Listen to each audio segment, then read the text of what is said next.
L'homme ne vivra pas de pain seulement, mais de toute parole qui sort de la bouche de Dieu. Voici votre moment de méditation quotidienne.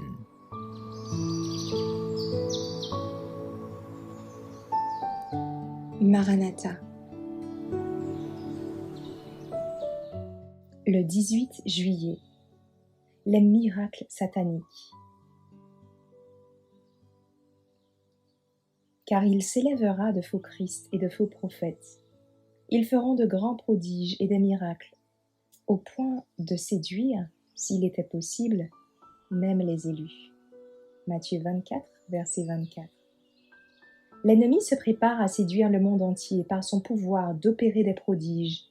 Il ira jusqu'à personnifier des anges de lumière et Jésus-Christ lui-même.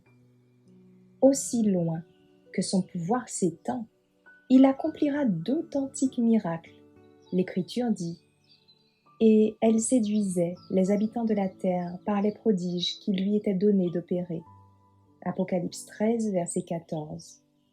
Et pas seulement ceux qu'il prétend faire.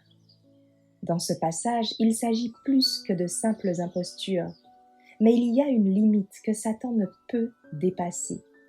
Alors, il a recours à la tromperie et falsifie l'œuvre qu'il ne peut réaliser.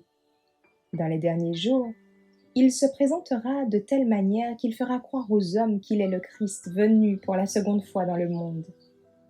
Il se transformera vraiment en ange de lumière.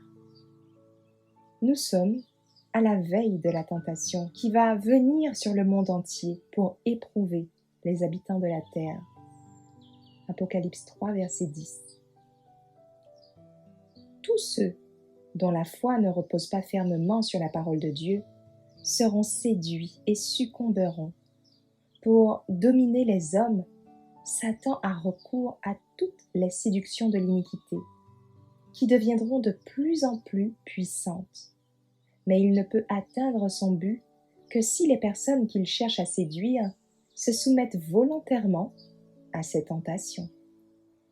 Ceux qui cherchent sincèrement la vérité et s'efforcent de purifier leur âme par l'obéissance se préparent pour le conflit et trouvent une sûre défense dans le Dieu de vérité.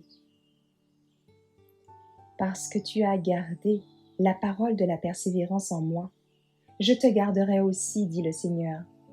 Apocalypse 3, verset 10. Plutôt que de laisser succomber sous les coups de Satan une seule âme qui se confie en lui, Dieu enverrait tous les anges.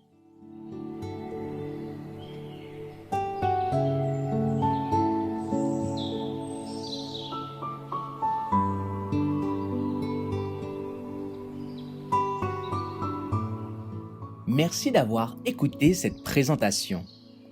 Assurez-vous de nous rejoindre demain pour votre moment de méditation quotidienne avec lereste.org.